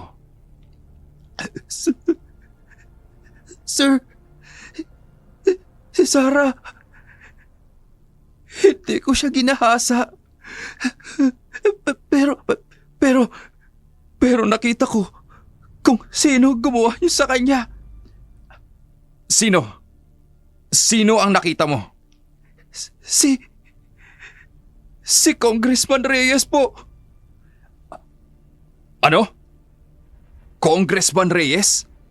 Sigurado ka ba? Opo, sir. Sigurado ako. Amo ko siya. Amo mo? Anong ibig mong sabihin yan? Sir, scholar ako dati ni Congressman Reyes. Nung college ako, siyang nag-sponsor sa akin. Pero nung nagtapos ako, ginawa niya akong tauhan niya sa mga ganitong bagay. Anong klasing bagay ba ang sinasabi mo? Pinahahanap niya ako ng mga batang babae, sir. Mga estudyante na walang pambayad na tuition. Mga mahihirap ang pamilya. Ano? Ikaw ang naghahanap para sa kanya? Hindi ko gusto, sir. Ayoko po nito. Pero wala akong choice. Pinagbantaan niya ako. Sinabi niya papatayin niya ang pamilya ko kapag hindi ako sumunod. Kaya pala, kilala mo si Sarah. Oo, sir. Napansin niya si Sarah sa school. Nagagandahan kasi siya kay Sarah. At scholar pa. Sinabi niya sa akin na gusto niyang makausap si Sarah. At anong ginawa mo? Sir, una kong sinabi kay Sarah na may gustong kumausap sa kanya. Hindi ko sinabing si Congressman yun. Akala ko, sir, usapan lang ang mangyayari tungkol sa scholarship. Tapos? Pero nung nakita ko na hindi pag-uusap ang ginagawa niya, sinubukan kong pigilan, sir. Kaya ako naging close kay Sarah. Sinabihan ko siya na mag-ingat. Bakit hindi mo sinabi sa principal? Sa mga magulang niya? Sir, hindi niyo maiintindihan. Si Congressman Reyes. Sir, malaking tao yun eh. May mga kapit sa lahat ng lugar. Sa pulis. Sa gobyerno. Sir, sinong maniniwala sa akin? Kaya ka pala nag-resign sa school? Oo, sir. Sinabi ko kay Principal Anastasio na may emergency ako sa pamilya. Pero ang totoo, gusto ko nang lumayo. Ayoko nang maging parte ng ginagawa ni Congressman. Ang masakit pa dun, sir, idinawit ko pa si Principal Anastasio. Gumawa ako ng kwento. Pero ang totoo, si Congressman Reyes ang may kagagawan. Pero bakit ka nandun sa ilog nung araw na yon? Tinawagan ho ako, sir, ni Congressman. Sinabi niya na may trabaho daw ako. Pero nung narating ko yung lugar, nakita ko si Sarah. Duguan siya. Nandun ka ba nung nangyari? Wala ako, sir. Pagdating ko ron, tapos na ang lahat. Nakita ko lang si Sarah na wala ng malay. Nakahiga sa tabi ng ilog. Bakit hindi mo tinulungan? Bakit hindi mo tinawag ang ambulansya? Gusto ko gawin yun, sir. Pero biglang dumating si Congressman. Sinabi niya sa akin na kung magsasalita ako, papatayin niya ako at ang pamilya ko. Ano? Kaya ka pala tumakas? Sir, pagkatapos nun, umalis na ako agad. Hindi ko alam na buhay pa pala si Sarah. Akala ko patay na siya. Kaya pala may nag-sponsor sa hospital bills ni Sarah. Si Congressman Reyes yun? Pero sir, pakiusap po. Pabantayan niyo ang room ni Sarah sa ospital. Dahil Dahil pwedeng pakana niya lang ang pagtulong para hindi siya pagsimpatyahan ng tao. Pero kapag nalaman niyang magaling na si Sarah, ipapapatay niya to. Sige, gagawin namin. Salamat ho, sir. Gago. Pedophile palang hinayupak na yun. Ilang bata na kaya naging biktima niya? Marami na, sir. Hindi lang si Sarah ang una. Pero siya ang unang ganitong nangyari. Bakit? Anong kakaiba kay Sarah? Lumalaban si Sarah, sir. Hindi siya basta-basta sumusuko. Kaya siguro galit na galit si Congressman sa kanya. Gabo, willing ka bang maging witness laban kay Congressman Reyes? Sir, natatakot ako. Malaking tao yun, sir.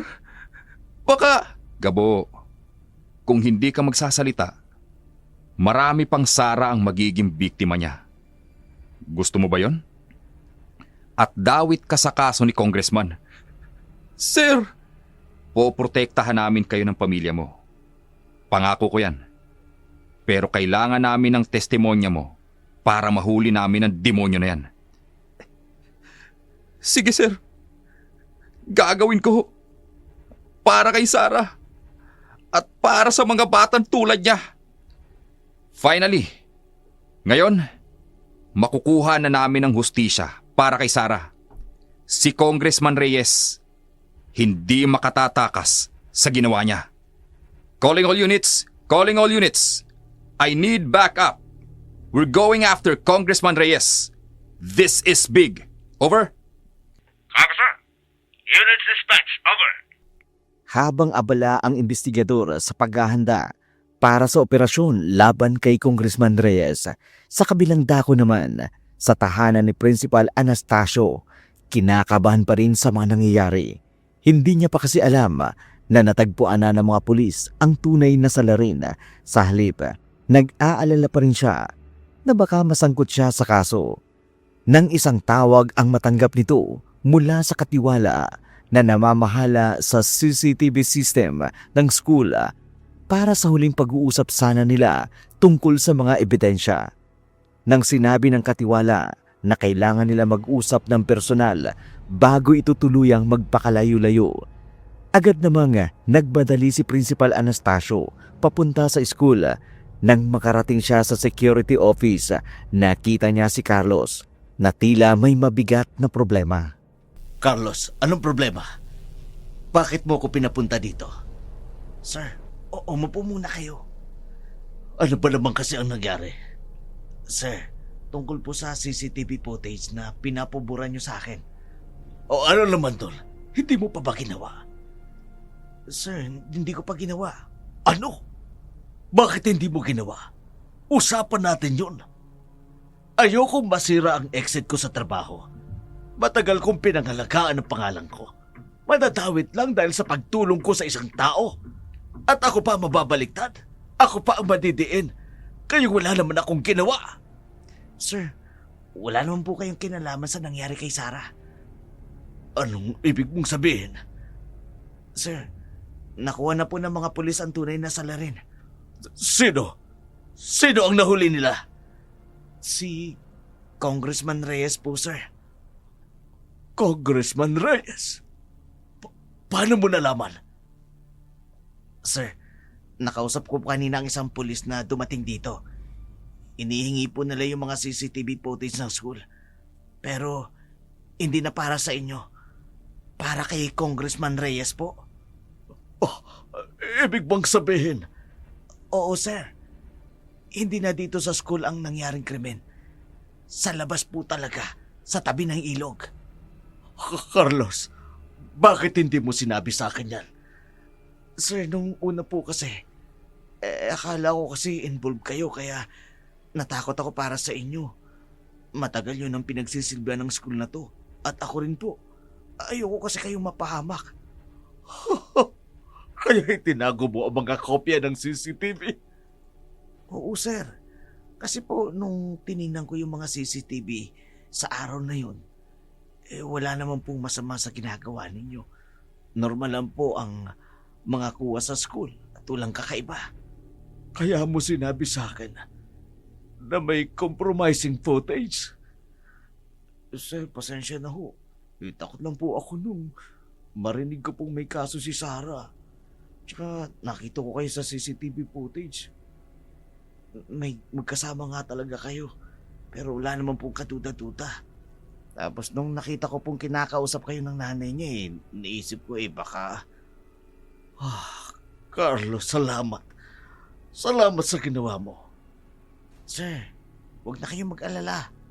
Malinis na po ang record ninyo sa mga CCTV. Wala namang masamang makikita dun Hapon nakita kayong kausap ni Sarah sa isang sulok ng building. Kinagabihan, nakita ko kayo dun pero wala namang footage na nakausap kayo nung gabing yun ni Sarah nung mangyari ang insidente. Pero napatunayan naman yun sa chat message ni Miss Sarah, di ba? Na humingi siya ng tulong sa inyo. At sinabing nandun siya sa school sa oras na yon. At malinaw sa CCTV. Wala kayong footage na nagkita kayo ni Sarah nung gabi na yon. Ibig sabihin ligtas na ako. Oo, sir. At mukhang mahuhuli na rin ang tunay na salarin. Ay, salamat. Hindi ko alam kung paano kita pasasalamatan. Sir, trabaho ko po ito. Ang protektahan kayo at ang school. Salamat talaga. Demonyong congressman na yun. Hindi ako pala mura pero napapamura ako dahil sa kademonyohan niya.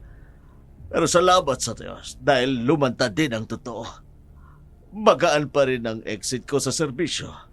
Salamat po, Diyos ko. Salamat. Ligtas na kayo, sir. Salamat nga. Akala ko pa naman mabuting tao ang demonyo na yon. Maraming beses pa naman siyang nag-visit dito sa school para sa scholars program. Oo nga po, sir. Madalas po siyang pumupunta dito at lagi pong tinatanong kung sino-sino ang mga scholars natin. Kaya pala laging interesado siya sa mga listahan ng scholars.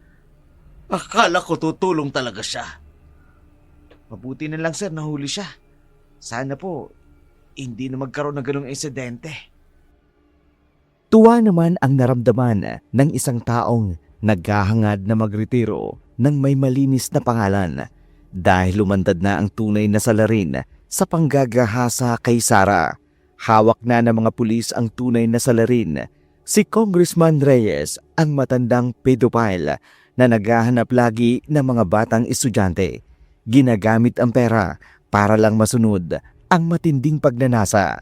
Samantala, sa bahay naman ni Sarina, masaya si Sarina at Leonard sa kanilang nalaman. Ngunit sa kabilugan ng buwan na yun, isang revelasyon na naman ang malalantad kay Sarina, ang tungkol sa lihim ng kanyang ina. Sarina, Leonard, tulungan niyo ako. Ma, bakit kayo aligaga? Hindi niyo na kailangang matakot dahil unti-unti nang nagiging maayos ang lahat. Mahuhuli na ang tunay na salarin sa panggagahasa sa kapatid ko. Hindi si principal at hindi rin si Gabo ang gumawa nun sa kanya, kundi isang congressman. Kaya pumanatag na kayo. Pero ako, may malaking problema. Anong ginawa niyo? Saka ko nasasabihin sa iyong lahat. Basta ginawa ko lamang ito para sa kapatid mo. Ginawa ko ang lahat para malantad ang totoo. Pero mali ang ginawa ko. Matagal ko nang tinalikuran ito, pero binalikan ko para mapadali ang paglutas sa kaso. Anong ginawa niyo?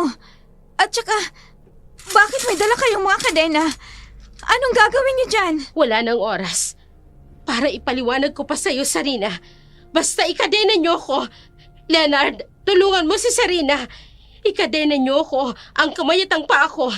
Ito lang ang alam kong paraan para hindi ko kayo masaktan. Sige na, bilisan nyo na! Ma, kinakabahan ako sa Bilisan inyo. nyo na! Mamaya ko na ipapaliwanag sa inyo ang lahat! Leonard, tulungan mo ako. Bilisan ninyo! Oo, ate. O ikaw, Leonard, ikaw ang magkadena sa akin sa paa. Ikaw, Sarina, sa kamay. Bilisan nyo na!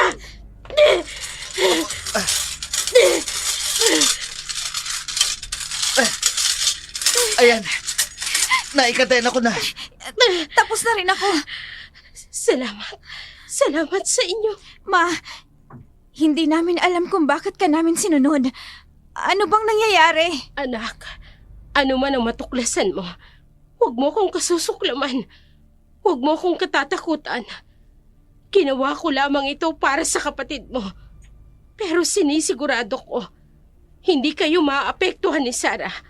Kung ano man ang mangyari, hindi man ako makabalik. Ingatan mo ang kapatid mo. Mahalin mo siya katulad ng pagmamahal ko sa iyo. Maging open kayo sa isa't isa. Hindi ko alam kung makababalik pa ako sa inyo. Anak, ito ang tunay nating lahi. Diyos ko!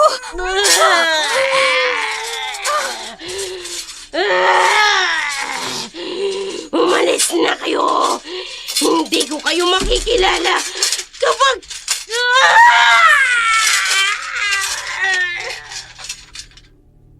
Sarina, lumayo na tayo! Pero, Ma!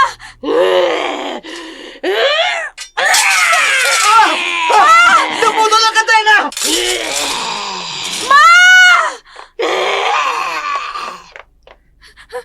Nakawala siya! Nakawala si Mama! Susundan ko siya! Hindi mo na magagawa. Malayo na siya. Mabilis siya maglakad. God, buong buhay ko, namuhay ako sa lihim naming pagkatao. Ito ba ang dahilan kung bakit madalas naglilihim sa akin si Mama? Hindi niya sinasabi na may ganito kaming pagkatao. Kung aswang ang mama mo, aswang si Sarah, aswang ka rin. Pero wala akong nararamdamang kakaiba sa sarili ko. Hindi kaya si Sarah, ganun din ang nararamdaman niya. Masyado siyang malihim. Masyadong word. Yung akala ko okay kami. Tapos biglang magbabago ang mood. Hindi. Kung may ganun siya, hindi siya mabibiktima ng congressman na yon. Siya na lang makasasagot ng lahat. Siya ang makapagsasabi ng totoong nangyari sa kanya. Pakiusap. Huwag mong sasabihin kahit kanino ang natuklasan mo. Kayo na lang pamilya kong kumilala sa akin. Nagparanas na bahagi ako ng mundong ito. Mula nang itakwil ako ng mga tito ko, wala silang sinabi tungkol sa mga magulang ko. Kayo ang nagparanas sa akin na mahalaga ako sa mundong ito. Hindi ko makakayang siraan si Tita Fe. Handa ako siyang tulungan. Kahit sa anumang paraan. Ang kasong sexual assault laban kay Congressman Reyes naging mas malakas pa nang lumantad si Gabo bilang star witness. Detalyado niyang nailarawan ang nakita niya ng mga gabi na yun, kung paano ginamit ni Congressman ang kanyang posisyon upang makalapit kay Sarah. Ang mga scholarship documents na ginamit niya upang makuha ang personal information ng mga estudyante ang naging ebidensya laban sa kanya. Sunod-sunod na lumantad ang mga kababaihan na dating biniktima rin ni Congressman. 3 babae, lahat ay dating mga scholar. Natatakot lamang magsalita noon dahil sa impluensya at kapangyarihan ng akusado. Ngunit ngayon, nakakita sila ng pag-asa sa hustisya. Nagkaroon sila ng lakas ng loob para mag-testify. Umuusad ang kaso at tila makakakuha na ng hustisya si Sarah. Tuluyan ang gumaling ang dalaga mula sa mga pinsalang natamo niya. Handa niya nang sabihin ang buong katotohanan. Ngunit isang nakagugulat na balita ang dumating. Nakapagbayad ng malaking piyansa si Congressman Reyes. Nakalabas ito habang umuusad pa rin ang kaso. Ang takot at pangamba muling bumalik sa mga tao, lalo na nang malaman niyang may kakayahan pa ring makagalaw si Congressman sa labas. Ang mga witness ay nagsimulang mag-alala para sa kanilang kaligtasan. Isang umaga, isa na namang nakagigimbal na balita ang kanilang nasagap. Natagpuang patay na si Sarah sa kanyang kwarto ayon sa mga doktor. Natural cause raw ang sanhi ng pagkamatay, ngunit ang mga nakakikilala sa kanya hindi naniniwala sa naturang pahayag. Pinagbintangan kaagad si Congressman Reyes na may kinalaman sa pagkamatay ng dalaga, ngunit matatag niyang pinasubalian ang lahat ng akusasyon. Sa harap ng mga kamera, nagpahayag siya ng pakikiramay at umuulit na walang kinalaman sa mga nangyari. Malungkot ding inilibing si Sarah. Ang pag-asa na makamit ang hustisya tila unti-unting naglalaho kasama ng kanyang pagkamatay. Ang taong makapagsasabi sana ng buong katotohanan ay wala na. Matapos ang libing, naging tahimik si Sarina at Leonard. Ngunit hindi mapanatag si Leonard. May alam siyang lihim tungkol kay Sarah na hindi niya sinabi kahit kanino. Isang gabi, hindi niya na nakaya pa na pasanin ang nasa kanyang dibdib. Kinausap niya si Sarina. Inilandad ang katotohanan na matagal niya nang itinatago tungkol kay Sarah. Alam ko ang lihim ni Sarah. Anong ibig mong sabihin? Nakita ko siya. Nakita ko siyang nagbabago ng anyo. Katulad ng nangyari kay Tita Pe. Isang gabi, hindi ako makatulog. Narinig ko siyang lumabas ng kwarto. Sinundan ko siya. Nakita ko kung paano siya nag-iba. Aswang din si Sarah. Bakit hindi mo sinabi sa akin? Dahil kinausap ko siya pagkatapos nun. Nasabi niya sa akin, ayaw niya maging aswang. Hindi niya kayang tanggapin ang tunay niyang pagkatao. Sinabi niya kung kamatayan ng susi para mawala ang sumpa, gagawin niya yun. Ibig mong sabihin, Maaaring tinanggap niya na lang ang ginawa ni Congressman sa kanya. Hindi dahil hindi niya kayang lumaban, kundi dahil alam niyang yun lang ang paraan para makalaya siya sa sumpa ng inyong lahi. Sa huli, ang katotohanan ay mas komplikado pa sa inaakala nila. Si Sarah, hindi lamang biktima ng isang makamundong krimen, kundi pati na rin ng isang sumpa na dala ng kanilang dugo. Sa kanyang pagkamatay, natagpuan niya ang kapayapaan na matagal niya nang hinahangad, ang paglaya sa pagkakaiba na hindi niya kailanman kayang tanggapin sa kanyang buhay. Ilang linggo matapos ang libing ni Sarah, nagsimula ng magplano ng paghihiganti sina Sarina at Aling Fe. Mananahimik na lang sana sila, ngunit nang ipapatay ni Congressman si Sarah, doon tumindi ang galit na mag-ina sa kanya. Sa isang private resort sa malayong lugar, naghihintay si Congressman Reyes ng isang napakagandang babae na ipinakita sa kanya. Hindi niya alam na ito si Sarina. Inayusan, naka-makeup, pinaganda upang hindi siya makilala. Ang dating simpleng dalaga ay naging isang stunning na babae, kaakit-akit at nakatatawag ng pansin. Buong akala ni Congressman, isang bagong customer ang kanyang makakasama. Talaga kapag may pera, I can get what I want. I can have what I want. Lahat ng gusto ko, nakukuha ko. maganda pala kapag may pera. Totoo pala ang kasulatan. Money is the root of many evil. Siyempre. Tingnan mo nga. Nandito ka ngayon sa harap ko. Kung magiging babait ka sa akin, anumang meron ako, mapapasayo. Pera, properties, influence, lahat yan makukuha mo. Hindi mo ako sasaktan. Hindi mo gagawin sa akin ang ginawa mo sa mga nauna mong babae. Para sa kagaya mong maganda? Oo. Basta't masunurin ka lang sa akin, hinding-hindi ko gagawin yun. Tsaka, isa pa, ikaw ang babaeng hindi karapat-dapat saktan. Babaeng karapat-dapat ingatan at mahalin. I like you na. Good girl. Halika nga rito. Lumapit ka sa akin. Ano pong gusto niyong gawin ko? Magaling ka talaga. Kagaya ni Sarah noon. Demonyo! Congressman, may mahalaga po kayo may sasabihin sa inyo. Mamaya na yan. Pagkatapos ng ligaya ko rito. At ito na ang huling ligayang mararanasan mo sa buhay mo. Importante yun, Congressman! Mamaya na sabi. Buisit ka. Nasa climax ako ngayon. Huwag mo akong iistorbuhin. Sige na. Ituloy mo lang ginagawa mo. Oh, ang sarap. Ang talap-talap. Amoy sariwa ko. Pero magaling. Oh. Narinig mo na ba ang sinasabi?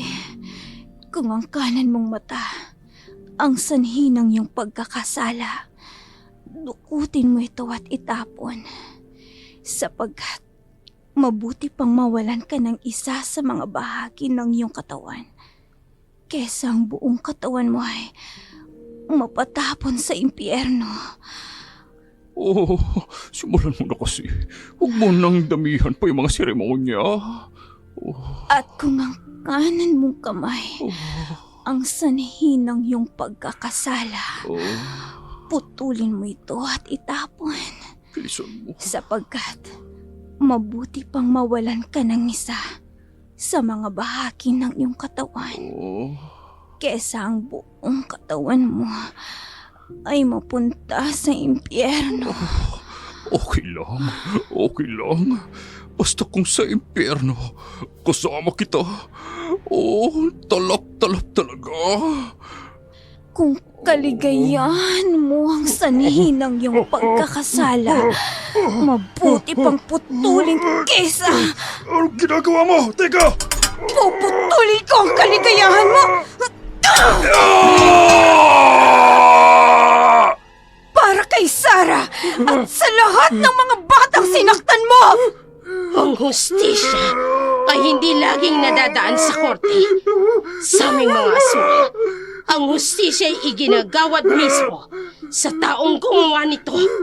Ang pamilya mismo ang gaganti sa ginawa mong pagpatay at paglapastangan sa anak ko. Demonyo kayo! Kapul kayo ng mga demonyo! Ikaw ang mas demonyo dahil sa ginawa mo. Ngayon mo sabihin na pag may pera ka, magagawa mo ang lahat ng gusto mo. You can get what you want! Tingnan natin kung may magawa ba ang pera mo para maibalik ang kaligayahan mo! Ibalik na yan! E di ibalik. Ma! Nga! Anong gagawin niyo, Ma? Ako na ang gagawa, anak. Ikaw ang pumutol, pero akong magbabalik. Pero sa bunganga niya,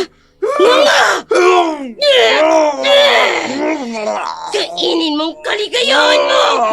Nga!